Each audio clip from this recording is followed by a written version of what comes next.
నమస్కారం వార్తలకి స్వాగతం నా పేరు పవన్ కుమార్ ముందుగా ఈనాటి ముఖ్యాంశాలు ఢిల్లీలో తిరంగా బైక్ ర్యాలీ ప్రారంభించిన వెంకయ్య నాయుడు జాతీయ పతాక స్ఫూర్తిని క్షేత్రస్థాయికి తీసుకెళ్లాలని ఉపరాష్ట్రపతి సూచన త్రివర్ణ పతాక రూపకర్త పింగళి వెంకయ్య కుటుంబ సభ్యులను సన్మానించిన కేంద్ర మంత్రి విశ్వగురు స్థానానికి భారత్ ఎదిగేలా ప్రతి భారతీయుడు కృషి చేయాలని కిషన్ రెడ్డి పిలుపు అంతర్జాతీయ ప్రమాణాలకు ధీటుగా విద్యా వ్యవస్థను అభివృద్ధి చేస్తున్నామన్న ధర్మేంద్ర ప్రధాన్ మౌలిక వసతుల మెరుగుకు సెంట్రల్ యూనివర్సిటీ సవరణ బిల్లు దోహదపడుతుందని వ్యాఖ్య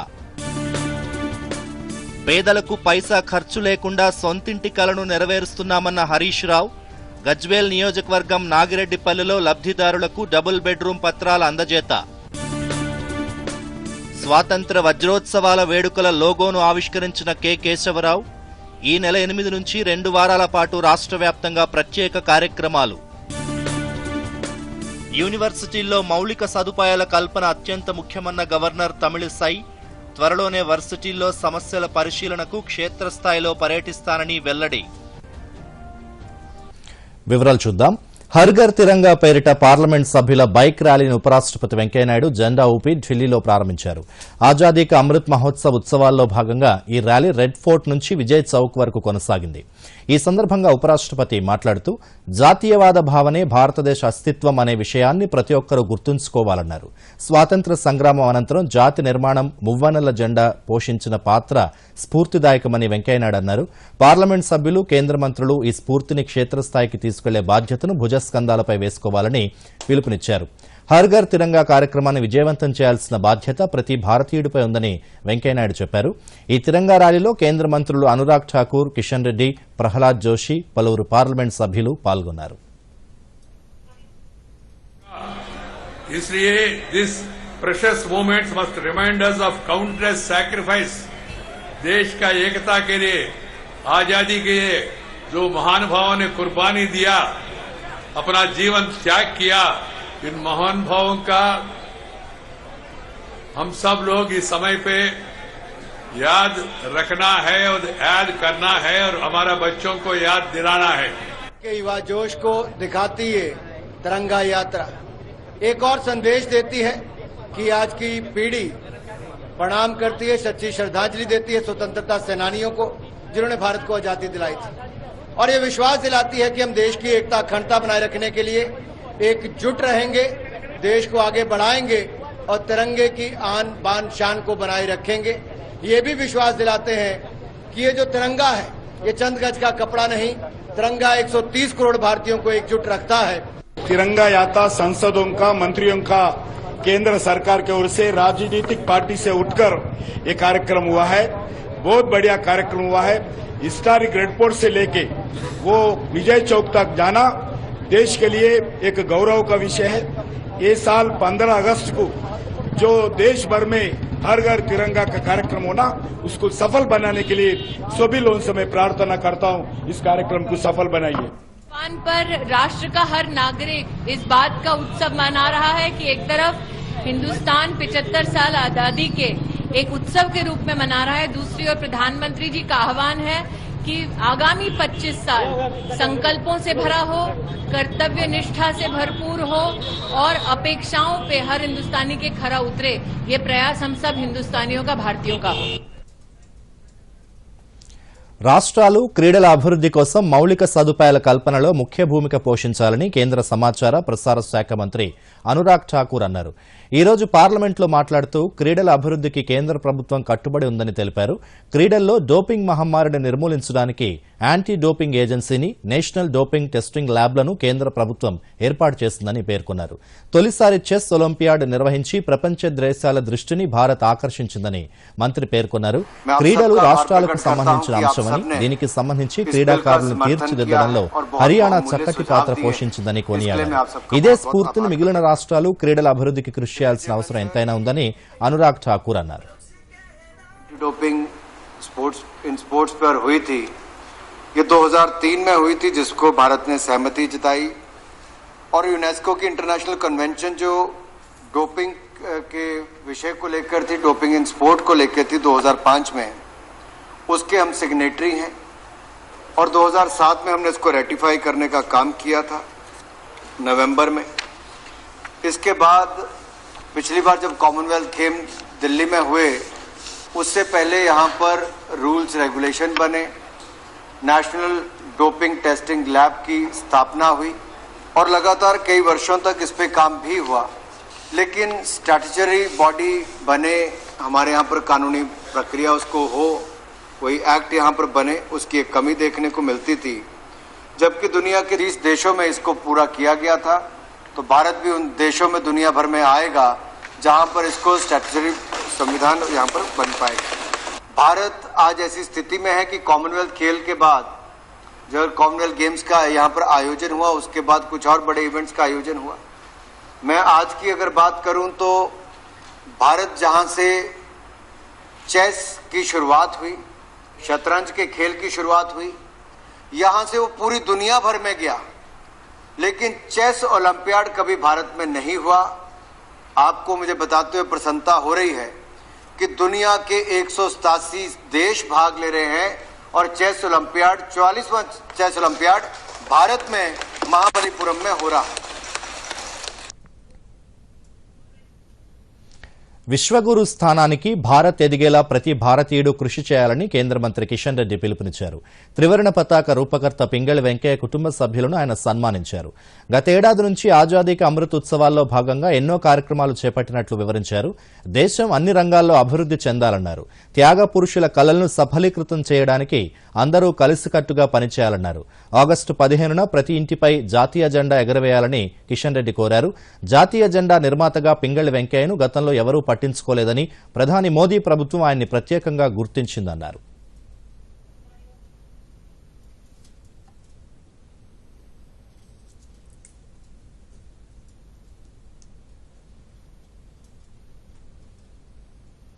ఆగస్టు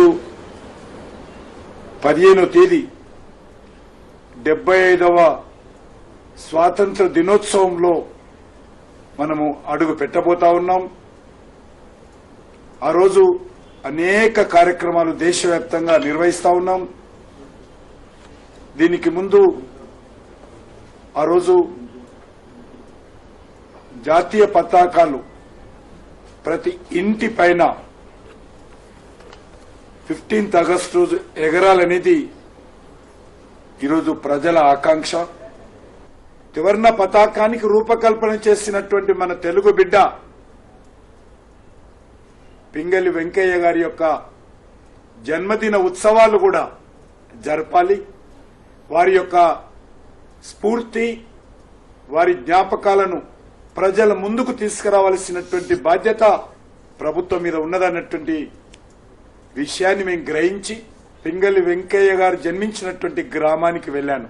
ప్రధానమంత్రి ఆదేశంతో అక్కడ గ్రామస్తులను కలిశాను, ఆ కుటుంబ సభ్యులను కలిశాను. పింగళి వెంకయ్య గారు గొప్ప స్వాతంత్ర సమరయోధుడు. వారు మహాత్మా గాంధీతో కలిసి అనేక ఉద్యమాలలో పాల్గొన్నాడు. ఆ రోజు జాతీయ పతాకం కోసం ఏర్పాటు చేసినటువంటి కమిటీకి పింగళి వెంకయ్య గారిని గాంధీ మహాత్ముడు చైర్మన్ గా చేశారు. వారు అనేక దేశాలు ఉపయోగిస్తున్నటువంటి జెండాలను పరిశీలించి మన దేశంలో ఉన్నటువంటి పరిస్థితులను, సామాజిక రాజకీయ ఆర్థిక పరిస్థితులను, భౌగోళిక పరిస్థితులను పరిశీలించి అన్నిటినీ పరిగణలోకి తీసుకొని వారు 3 రంగుల జెండాకు రూపకల్పన చేశారు. ఈరోజు ఈ 3 రంగుల జెండా ఈ దేశంలో ఎగిరినన్ని రోజులు మనం ఎవ్వరం కూడా పింగళి వెంకయ్య గారిని మరవద్దనేది మా కోరిక. అంతర్జాతీయ ప్రమాణాలకు ధీటుగా దేశంలో విద్యా వ్యవస్థను అభివృద్ది చేసేందుకు సెంట్రల్ యూనివర్సిటీ బిల్లు దోహదపడుతుందని కేంద్ర విద్యాశాఖ మంత్రి ధర్మేంద్ర ప్రధాన్ అన్నారు. నూతన బిల్లు ద్వారా దేశంలోని మౌలిక వస్తుల మెరుగుకు అవసరమైన మానవ వనరుల్ని పెంపొందించుకోవచ్చన్నారు.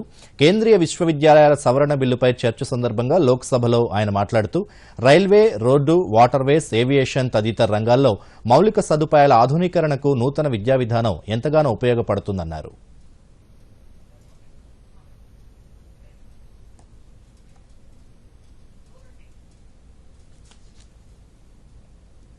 సార్ మీరు ఒక రైతా? సార్ నేను రైతునే కాదు, నేను దుకాణదారుణ్ణి, మరి రిటైర్డ్ స్కూల్ టీచర్ని. నేను సాయంత్రం పిల్లలకు పాఠం నేర్పిస్తాను. సరే, ఆ రాత్రి మీరేం చేస్తున్నారు? నేను అగ్రీ లోన్ తీసుకుంటున్నాను. నా షాప్ కోసం స్టాక్స్ ఆర్డర్ చేశాను, FD తెరిచాను. మరియు సార్, నేను నా కలలు కంటున్నాను భారత్ గొప్పగా చేయడం. సార్ మీరు కూడా?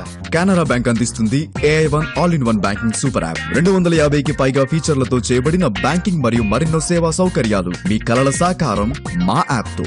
Thank you sir. ఒకే రహదారిలోని 60 కిలోమీటర్ల పరిధిలో 2 టోల్ ప్లాజాలుంటే ఒకదాన్ని తొలగిస్తామని కేంద్ర రవాణా శాఖ మంత్రి నితిన్ గడ్కరీ రాజ్యసభలో స్పష్టం చేశారు. టోల్ ప్లాజాల వద్ద వాహనదారులకు ఇబ్బందులు ఎదురవ్వకుండా సెంట్రలైజ్డ్ టోల్ సిస్టమ్, వాహన నెంబర్ ప్లేట్ ఆధారంగా టోల్ చెల్లింపు వంటి అంశాలను పరిశీలిస్తున్నట్లు వివరించారు. ఇందుకోసం అత్యాధునిక చిప్తో కూడిన నెంబర్ ప్లేట్ను వాహనదారులు బిగించుకోవాల్సి ఉంటుందన్నారు.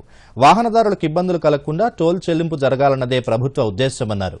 ఫాస్ట్ ట్యాగ్ GPS సరిగ్గా పనిచేయక చాలా ప్రాంతాల్లోని టోల్ ప్లాజాల్లో ట్రాఫిక్ జామ్ అవుతున్నందున సభ్యులు ప్రస్తావించగా శాటిలైజ్ GPS విధానాల ద్వారా టోల్ రుసుము విధించేలా చర్యలు చేపడుతున్నామన్నారు. A permanent breach, bypass or tunnel. Now the problem is that presently in the Vanda Kacheri, Pommalam, this is a private concessionary is there, and his concession period is for 20 years. It is 17/5/2033, and this is the BOT toll. For the reason, if we are going to stop that, government is now mandatory, we have to give the compensation for that. But the problem is genuine and legitimate. My suggestion for honorable member is we are in the process of making new option for that. First of all, we have the system by which we are presently collecting the toll. That is already the system is there. But now we are searching for two options. One is satellite based toll system, where the GPS will be there in the car and the toll will directly, we will subtract it from their bank account. The other option is the number plate. Already from 19 we have started to have new number plate with the new technology. It is mandatory to the manufacturer to take that number plate. So we can replace the number plate, old number plates by the new number plates, and there will be a system, computerized system, by which we can use that software and we will collect the toll. The easiest system is when you start from the point, it will register, and when you leave the highway, it will register. So exactly whatever the amount which is of exactly the car drive, only that much toll will be subtracted from his account. So this can be a good system. యూనివర్సిటీల్లో చదువుతున్న విద్యార్థులకు మంచి ఆహారం, నాణ్యమైన విద్య, వసతి, ఉద్యోగం అందించాల్సిన అవసరం ఎంతైనా ఉందని గవర్నర్ తమిళిసై సౌందరరాజన్ అన్నారు. హైదరాబాద్ రాజ్ భవన్లో రాష్ట్రంలో వివిధ యూనివర్సిటీల విద్యార్థులు గవర్నర్ తమిళిసై సౌందరరాజన్ కలిశారు. వర్సిటీలోని సమస్యలను గవర్నర్ తమిళిసైకు విద్యార్థులు వివరించారు. విద్యార్థుల సమస్యలపై ప్రభుత్వం దృష్టికి తీసుకెళ్తారని గవర్నర్ హామీ ఇచ్చారు.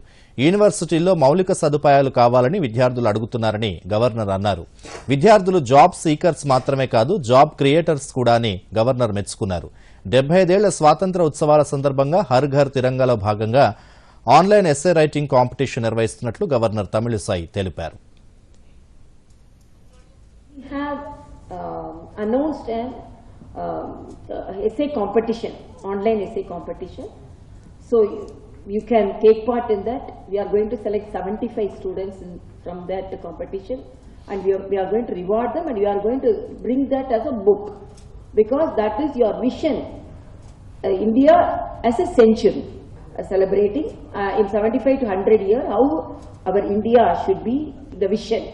As our Honorable Prime Minister says, you should be not job seekers, you should be job givers. I am really happy, and our Honorable Prime Minister has announced that Har Ghar Tiranga. So we have to hoist our flag, we have to celebrate this independence, because this is the 75th year of our independence. And as student fraternity, all your Facebook, Twitter, you change your DP into national flag. I think you would have changed it. So this is our national pride. So let us all put all our problem at the back seat. Till our 75th year celebration, we will, with a great enthusiasm, we will celebrate it, and one by one of our problem will be solved.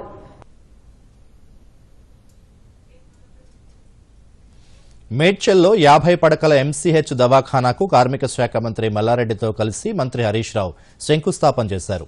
ఈ సందర్భంగా ఏర్పాటు చేసిన సభలో మాట్లాడుతూ మేడ్చల్ బాగా విస్తరిస్తోందని, దవాఖానాకు కొత్తగా 8 మంది వైద్యులు, 16 మంది స్టాఫ్ నర్సులతో పాటు 50 మంది సిబ్బంది అదనంగా ఇస్తామని హామీ ఇచ్చారు. అలాగే అదనంగా బిల్డింగ్ ఇస్తామని, 7.5 కోట్లతో శంకుస్థాపన చేస్తామని, 8 నెలల్లో పూర్తి చేస్తామన్నారు. ప్రైవేట్ ఆసుపత్రుల్లో డెలివరీ అయితే 30,000 నుంచి 50,000 వరకు ఖర్చవుతుందని, ప్రభుత్వ హాస్పిటల్లో ఉచిత వైద్య సేవలు అందించడంతో పాటు కేసీఆర్ కిట్ 13,000 ఆర్థిక సాయం అందజేస్తున్నట్లు చెప్పారు. ముహూర్తం చూసి కాన్పుకు వెళ్తే తల్లి బిడ్డకు నష్టమని హెచ్చరించారు. పెద్ద ఆపరేషన్ చేయమని వైద్యులపై ఒత్తిడి చేస్తున్నారని, దీంతో తల్లి ఆరోగ్యం దెబ్బతింటుందని, ఏ పని చేయలేని పరిస్థితి ఉంటుందన్నారు. గాంధీలో 250, నిమ్స్లో 250 పడకల మాతా శిశు కేంద్రాలు ఏర్పాటు చేస్తున్నామని హరీష్ రావు చెప్పారు. కొత్తగా 8 మంది డాక్టర్లను ఇస్తాం. 4 గైనకాలజిస్టులు, 2 పిల్లల డాక్టర్లు, 2 మత్తు డాక్టర్లు, 16 మంది స్టాఫ్ నర్సులు, మొత్తం 50 మంది సిబ్బందిని కొత్తగా ఇచ్చి ఇప్పుడు ఉన్న ఆసుపత్రికి అదనంగా బిల్డింగు, అదనంగా 50 మంది సిబ్బందిని ఇచ్చి ఇక్కడ అన్ని రకాల సౌకర్యాలు పేదలకు అందిస్తాం. చాలా మంది పేదలు ఇక్కడ ఉంటున్నారు కనుక ఇక్కడ ఒక ప్రసూతి దవాఖాన కావాలి, పేదలకు మంచి వైద్యం అందాలి అని 7.5 కోట్ల రూపాయలతో ఈ ఆసుపత్రికి ఇవాళ శంకుస్థాపన చేసినాం. ఈ ఆసుపత్రిని ఒక 8-10 నెలల లోపలనే పూర్తి చేసి మీ అందరికీ కూడా మేము అందుబాటులోకి తీసుకొస్తాం. ప్రైవేట్ లో కాన్పు అయితే 30,000, 50,000, ₹1,00,000 ఖర్చు అవుతుంది. ప్రభుత్వ ఆసుపత్రిలో మీకు ఇక్కడ మంచి డాక్టర్లను పెట్టి స్కానింగ్ మిషను, అల్ట్రాసౌండ్ మిషను, అన్ని రకాల ఎక్విప్మెంట్ ను కూడా ఇక్కడ పెట్టి 1 పైసా ఖర్చు లేకుండా కడుపు నిండా అన్నం పెట్టి 12,000 రూపాయలు ఇచ్చి కేసీఆర్ కిట్ ఇచ్చి నీ బిడ్డ కాన్పు చేయించి తల్లిని పిల్లను ఆటో కిరాయి లేకుండా ఇంటికాడ దించే కార్యక్రమం చేపట్టబోతా ఉన్నాం. ఇది ఇలా ఈ మేడ్చల్లో ఇంత మంచి ఆసుపత్రి వచ్చింది. 8-10 నెలలనే దీన్ని పూర్తి చేసి మీకు అందిస్తాం. మా అక్క చెల్లెలతో ఒక్కటే మనవి, ఈ మధ్య మీరు కూడా కొంతమంది ఏమైందంటే ముహూర్తం చూసుకొని కాన్పుకు దొరకపోతున్నారు, దాంతో తిప్పలు వస్తున్నది. దానివల్ల మీరు ఏం చేస్తుండ్రు, తల్లికి నష్టం, బిడ్డకు నష్టం చేస్తున్నారు. ఒక్క విషయం ఆలోచించండి, వెనకడ పెద్ద మనుషులు 8 మందిని 10 మందిని కన్నా మంచిగా ఆరోగ్యంగా ఉన్నారు. ఇప్పటికి కూడా నాట్లకు పోతారు, వరి కోతకు పోతారు. ఇప్పటి వాళ్ళు 35 ఏళ్ల వయసు దాటదో ఓ బిందెలావట శాతం అయితే లేదు, ఓ పని చేసుకోవడానికి శాతం అయితే లేదు. ఆరోగ్యాలు దెబ్బ తీసుకుంటున్నాం. అనవసరంగా ఆపరేషన్ చేయడం వల్ల ఏమైతుందంటే ఆ తల్లి ఆరోగ్యం దెబ్బతింటది. పైసా ఖర్చు లేకుండా పేదలకు సొంతింటి కలను నెరవేర్చడం ఎంతో సంతోషాన్ని ఇస్తోందని మంత్రి హరీష్ రావు పేర్కొన్నారు. సిద్దిపేట జిల్లా గజ్వేల్ నియోజకవర్గంలోని ములుగు మండలం నాగిరెడ్డిపల్లె గ్రామంలో 2 పడకల గృహప్రవేశాల కార్యక్రమంలో హాజరై లబ్దిదారులను గృహప్రవేశం చేయించారు. ఈ సందర్భంగా మంత్రి మాట్లాడుతూ గత కాంగ్రెస్ ప్రభుత్వ హయాంలో 60,000 రూపాయలు ఇస్తే ఆ డబ్బులు బేస్మెంట్ కి కూడా సరిపోయేవి కావని విమర్శించారు. సీఎం కేసీఆర్ గజ్వేల్ నియోజకవర్గంలో ప్రాతినిధ్యం వహిస్తున్న క్రమంలో గజ్వేల్తో పాటు రాష్ట్రంలో అన్ని చోట్ల మంచినీళ్ల గోస తీరిందన్నారు. నాగిరెడ్డిపల్లి గ్రామ దిశ మారిందని, ఇప్పటికే గ్రామాభివృద్ధికి 8,30,00,000 రూపాయల అభివృద్ధి పనులు చేశామని హరీష్ తెలిపారు. ఈ రోజు ఇంత చక్కటి ఇల్లు, 1 పైసా ఖర్చు లేకుండా డబుల్ బెడ్రూమ్ ఇల్లు కట్టి మీ ఇళ్లలో తోలడం అంటే నిజంగా ఇది ఒక కలనా నిజమా అన్నట్టు ఉంటుంది. ఈ భారతదేశంలో ఎక్కడ జరుగుతలేదు. ఏ బీజేపీ పరిపాలించే రాష్ట్రంలో గాని, ఏ కాంగ్రెస్ పరిపాలించే రాష్ట్రంలో కూడా ఇంత మంచి ఇల్లు కట్టలేదు ఎవరు. వెనకట కాంగ్రెస్ గవర్నమెంట్ ఉన్నప్పుడు మీ అందరికీ తెలుసు, ఒక ఇల్లు కట్టాలంటే వాళ్ళు 60,000 60,000 బేస్మెంట్ కూడా జాలకపోతుండే. ఆ 60,000 అప్పు ఉంటుండే మళ్ళా. కానీ ఈరోజు మీకు 1 పైసా ఖర్చు లేకుండా, చెమట చుక్క పడకుండా ఇల్లు కట్టి మీ ఎమ్మెల్యే గారు, మంత్రి గారు, ఎమ్మెల్సీ గారు అందరం వచ్చి మేమే కొబ్బరికాయ కొట్టి మిమ్మల్ని ఇళ్లలో తోలిస్తామంటే మీరు ఎంత అదృష్టవంతులో ఒక్కసారి ఆలోచించారు. ప్రభుత్వ పాఠశాలల్లో మౌలిక వసతుల కల్పనతో పాటు మెరుగైన విద్యను అందించేందుకు ప్రభుత్వం కృషి చేస్తోందని రాష్ట్ర విద్యాశాఖ మంత్రి సబితా ఇంద్రారెడ్డి అన్నారు. బీబీనగర్ మండల కేంద్రంలోని జిల్లా పరిషత్ ప్రభుత్వ పాఠశాలలో శ్రీ సత్యసాయి రాష్ట్ర ఆధ్వర్యంలో విద్యార్థులకు ఉచితంగా అందించనున్న రాగి మాల్ట్ అల్పాహార పథకాన్ని ఆమె ముఖ్య అతిథిగా హాజరై ప్రారంభించారు. ఈ సందర్భంగా మంత్రి మాట్లాడుతూ తెలంగాణ ప్రభుత్వం ఏర్పడిన నాటి నుంచి ప్రభుత్వ పాఠశాలల అభివృద్ధికి అనేక చర్యలు తీసుకుంటోందన్నారు. కరోనా సమయంలో విద్యార్థులకు డిజిటల్ క్లాసుల బోధనను ప్రవేశపెట్టిన ఘనత రాష్ట్ర ప్రభుత్వాందే అన్నారు. ఉమ్మడి నల్గొండ జిల్లా ఉద్యమాలతో పాటు అభివృద్ధిలో కూడా అన్ని జిల్లాల కంటే ముందుంటుందని పేర్కొన్నారు. మన ఊరు మనబడి కార్యక్రమం ద్వారా ప్రభుత్వ పాఠశాలల్లో వసతుల కల్పనకు స్థానిక ప్రజాప్రతినిధులు కృషి చేయాలని సబితా ఇంద్రారెడ్డి కోరారు. ప్రధానంగా కరోనా వచ్చినప్పుడు ఒక ఛాలెంజ్ గా సమాజంలో ఒక ఛాలెంజ్ ఎదుర్కొన్న సందర్భం మనకు. ఆ రోజు అన్ని ఇబ్బంది పడ్డట్టు, అన్ని రంగాలు ఇబ్బంది పడ్డట్టు మన విద్యారంగం కూడా ఇబ్బంది పడ్డది, ఛాలెంజెస్ ఎదుర్కొన్నారు. అలాంటి సందర్భంలో పిల్లలకి ఏ విధంగా విద్యను బోధించాలని ఆలోచిస్తున్న సందర్భంలో దూరదర్శన్ చూస్ చేసుకున్నప్పుడు దూరదర్శన్ ద్వారా చెప్తూ ఉన్నా కూడా టీచర్స్ మాత్రం ఖచ్చితంగా స్కూళ్లకు వెళ్ళండి అని చెప్తున్నప్పుడు ఏమాత్రం అబ్జెక్షన్ చెప్పకుండా, కరోనా కూడా భయపడకుండా మా సోదరులందరూ కూడా, టీచర్స్ అందరూ కూడా స్కూల్స్ కి వెళ్ళి ఉన్నారు. ముందు మీకు ప్రత్యేకంగా ధన్యవాదాలండి. ఆ విధంగా మీరు వెళ్ళున్నారు కాబట్టి ఒక ధైర్యం వచ్చింది. ఆ విధంగా వెళ్ళున్నారు కాబట్టి భారతదేశంలో తెలంగాణ రాష్ట్రం మొదటి స్థానంలో ఉండి డిజిటల్ క్లాసెస్ కూడా ప్రభుత్వ పాఠశాలలో కూడా చెప్పగలుగుతామనే నమ్మకం, విశ్వాసం, ధైర్యం అన్ని వచ్చినాయని మరొకసారి నా తరఫున మా ఉపాధ్యాయులకందరూ కూడా మరొకసారి మనస్ఫూర్తిగా ధన్యవాదాలు తెలియజేస్తాను. అదేవిధంగా ఈరోజు ప్రభుత్వ పాఠశాలల్లో సీఎం కేసీఆర్ అంగన్వాడీలకు అండగా ఉంటున్నారని మంత్రి ఎర్రబెల్లి దయాకర్రావు అన్నారు. అరకొర జీతాలతో ఇబ్బంది పడుతున్న వారి దయనీయ స్థితిని చూసి రాష్ట్ర ప్రభుత్వం జీతాలు పెంచిందన్నారు. ఆగస్టు 1 నుంచి 7వ తేదీ వరకు నిర్వహిస్తున్న తల్లిపాల వారోత్సవాల సందర్భంగా పాలకుర్తి మండల కేంద్రంలో గల ఎమ్మెల్యే క్యాంప్ ఆఫీసులో ఐసీడీఎస్ ప్రాజెక్టు కొడకండ్ల సెక్టార్ ఏర్పాటు చేసిన కార్యక్రమంలో మంత్రి పాల్గొన్నారు. ఈ సందర్భంగా అంగన్వాడీ టీచర్లకు చీరలు, ఎదుగుదలలేని పిల్లలకు పౌష్టికాహారం బ్యాగులను మంత్రి ఎర్రబెల్లి పంపిణీ చేశారు. ఏఎన్ఎంస్, ఆశా వర్కర్లు, అంగన్వాడీ టీచర్లు గ్రామాలలో సరిగా పనిచేయబట్టే విషజ్వరాలు కానీ, కరోనా పేషెంట్లను ఆదుకునే విషయంలో కానీ మీరందరూ కష్టపడ్డ తీరు అని ఇంకా మర్చిపోతలేదని కూడా ఈ సందర్భంగా మీకు తెలియజేస్తున్నాం. వాళ్ళకి ఎంత పెంచినా తప్పు లేదనే పరిస్థితిలో ఉన్నాడు. ఇంకా టైం చూస్తాడు, ఇంకా మీకు మళ్ళీ ఏదో ఒక నిర్ణయం తీసుకుంటాడు ఆయన. మీ మీద అభిమానం పెరిగింది, మీరు ఇంకా సేవ చేస్తున్నారు, ఫుడ్ కూడా బాగా పెడుతున్నారు. ముఖ్యమంత్రి గారు కూడా ప్రత్యేక శ్రద్ధ తీసుకుని పిల్లల కోసం బాగా చూస్తున్నాడు. ఇవాళ నేను గర్భిణీ స్త్రీలకు కానీ, అంగన్వాడీ సూపర్వైజర్స్ కానీ, వర్కర్స్ కానీ, ఆశా వర్కర్లకు కానీ, ఇక్కడికి వచ్చిన సర్పంచులు, గ్రామ పెద్దలకు కూడా నేను విజ్ఞప్తి చేశాడు. నేను ఒక్కటే కోరేది, ప్రభుత్వం గట్టి చర్యలు తీసుకుంటారు. ప్రైవేట్ హాస్పిటల్ పోయి ఇబ్బంది పడొద్దు, గవర్నమెంట్ హాస్పిటల్నే డెలివరీస్ కావాలి. ఆపరేషన్ చేస్తుంటే తల్లిపాలు తాగొద్దని డాక్టర్ ఫస్ట్ ఇచ్చేది అది. ఆ తల్లిపాలు తాగకపోతే ఆ పిల్ల అమ్మాయి అయినా అబ్బాయి అయినా, పుట్టిన బిడ్డైనా కొడుకైనా ఫస్ట్ తల్లిపాలు తాగినప్పుడే ఆ పిల్ల ఎదుగుదల ఉంటుంది. ఎన్నికల సమయంలో రాజకీయ పార్టీలు ఓటర్లను ఆకట్టుకునేందుకు ఉచిత హామీలు ఇవ్వడంపై సుప్రీంకోర్టు కీలక వ్యాఖ్యలు చేసింది. ఉచిత హామీలపై ఈ రోజు ఉన్నత న్యాయస్థానంలో విచారణ జరిగింది. ఆర్థికంగా ప్రభుత్వాలకు పెనుభారంగా మారుతున్న ఉచితాలను పరిశీలించేందుకు ఒక నిపుణుల కమిటీ ఏర్పాటు చేయాల్సిన అవసరం ఉందని వ్యాఖ్యానించింది. ఈ కమిటీలో నీతి ఆయోగ్, ఆర్థిక సంఘం, ఆర్బీఐ, అధికార ప్రతిపక్ష పార్టీల నేతలు తదితరులు సభ్యులుగా ఉండాలని సూచించింది. ఉచితాలను నియంత్రించేందుకు ఈ కమిటీ సలహాలు ఇవ్వాలని కోరింది. నిపుణుల కమిటీ ఏర్పాటుపై 7 రోజుల్లోగా నివేదిక ఇవ్వాలని కేంద్రం, ఎన్నికల సంఘం, సీనియర్ న్యాయవాది కపిల్ సిబల్ను పిటిషనర్లను సుప్రీంకోర్టు ఆదేశించింది. కేంద్ర విజిలెన్స్ కమిషనర్ గా సురేష్ ఎన్ పటేల్ ఈరోజు ప్రమాణ స్వీకారం చేశారు. రాష్ట్రపతి భవన్లో ఆయన చేత రాష్ట్రపతి ద్రౌపది ముర్ము ప్రమాణం చేయించారు. ప్రమాణ స్వీకారోత్సవ కార్యక్రమానికి ప్రధానమంత్రి నరేంద్ర మోదీ, ఉపరాష్ట్రపతి వెంకయ్యనాయుడు, కేంద్ర న్యాయశాఖ మంత్రి కిరణ్ రిజిజు, రాజ్యసభలో ప్రతిపక్ష నాయకుడు మల్లికార్జున ఖర్గే తదితరులు హాజరయ్యారు. सम्यक प्रकार से और श्रद्धापूर्वक तथा अपनी पूरी योग्यता, ज्ञान और विवेक से तथा मैं सम्यक प्रकार से और श्रद्धापूर्वक तथा अपनी पूरी योग्यता, ज्ञान और विवेक से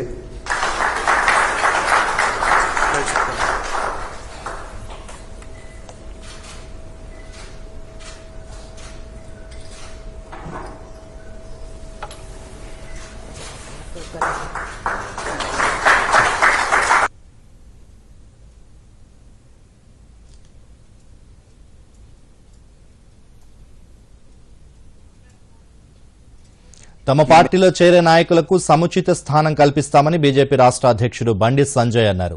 3వ విడత ప్రజా సంగ్రామ యాత్ర రెండో రోజు భువనగిరి పట్టణంలోని హుస్నాబాద్, అంబేద్కర్ విగ్రహం, bus stand, prince corner cafe, Ram Mandir, Hyderabad చౌరస్తా మీదుగా టీచర్స్ కాలనీ వరకు నిర్వహించారు. బస్వాపూర్లో రచ్చబండ కార్యక్రమం నిర్వహించి ప్రజల సమస్యలను అడిగి తెలుసుకున్నారు. ఈ సందర్భంగా సంజయ్ మాట్లాడుతూ గ్రామాల అభివృద్ది చేపట్టిన పనులకు సంబంధించిన నిధులు రాక సర్పంచులు కూలి పనులు చేసుకునే పరిస్థితి వచ్చిందని బండి సంజయ్ అన్నారు. సర్పంచులు డబ్బులు కట్టి పనులు చేయించినా రాష్ట్ర ప్రభుత్వం బిల్లులు చెల్లించకపోవడంపై ఆగ్రహం వ్యక్తం చేశారు. కేంద్రంలోని మోదీ ప్రభుత్వం రాష్ట్రానికి కేటాయిస్తున్న నిధులను రాష్ట్ర ప్రభుత్వం వాడుకుని ఆ డబ్బును క్షేత్రస్థాయి పనులకు విడుదల చేయడం లేదని విమర్శించారు. సర్పంచులందరూ కూడా ఆత్మహత్య చేసుకునే పరిస్థితి వచ్చింది. మనందరం ఓట్లేసి సర్పంచ్కి గెలిపిస్తుంది. మీ అందరికి తెలుసా కేసీఆర్ సార్ పైసలు ఇస్తాడు తెలుసా?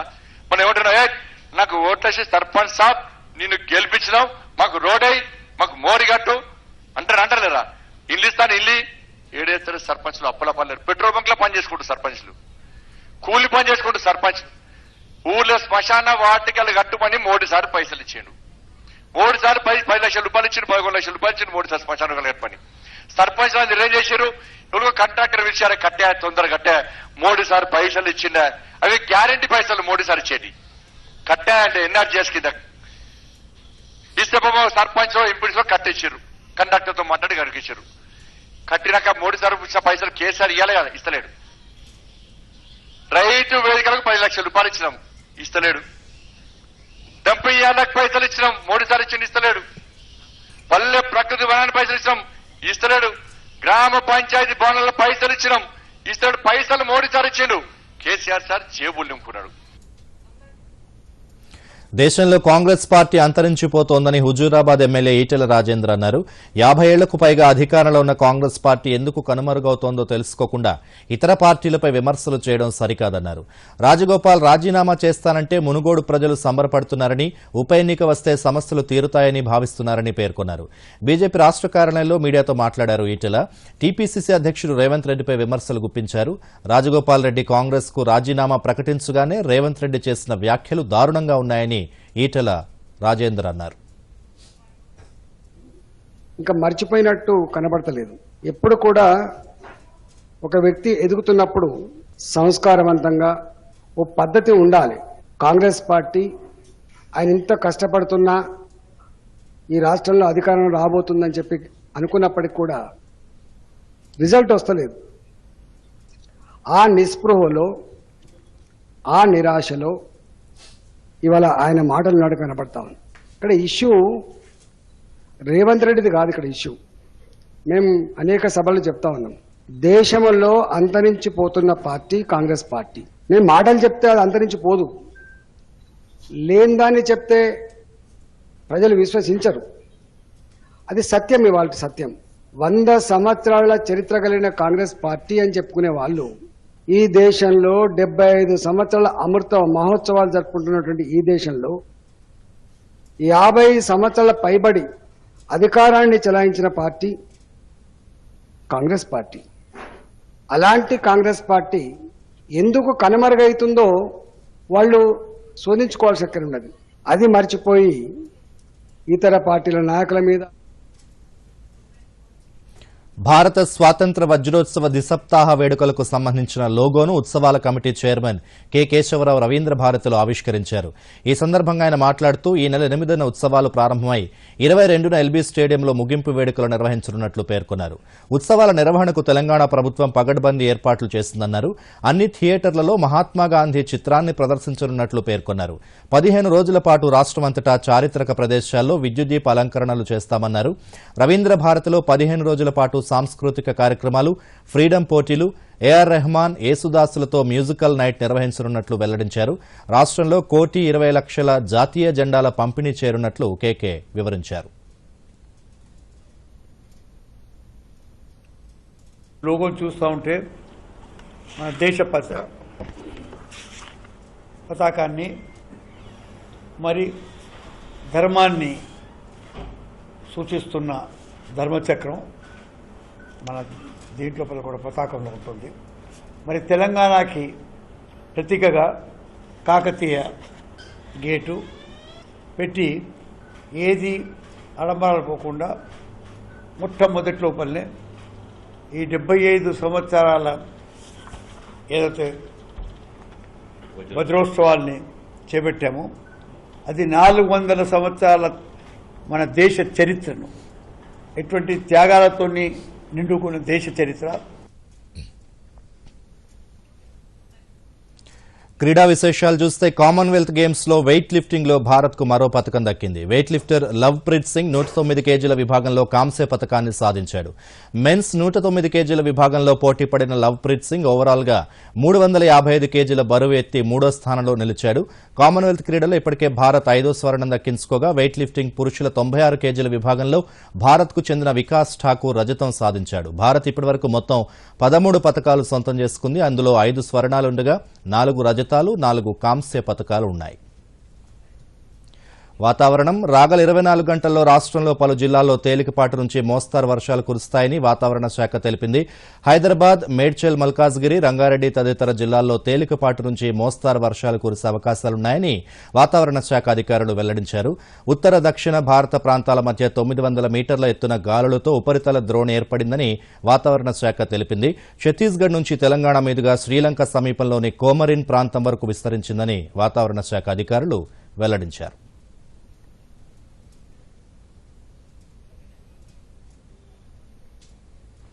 మరోసారి ముఖ్యాంశాలతో వార్తలు ముగిద్దాం. నమస్కారం. దూరదర్శన్ యాదగిరి వార్తలను ఇప్పుడు సోషల్ మీడియాలో కూడా చూడొచ్చు. యూట్యూబ్ అయితే డీడీ న్యూస్ తెలంగాణ, ట్విట్టర్ అయితే DD news Telangana @DD Yadagiri news, మరి ఫేస్బుక్ అయితే డీడీ న్యూస్ తెలంగాణలో చూసి సబ్స్క్రైబ్ చేసి లైక్ చేయండి, షేర్ చేయండి.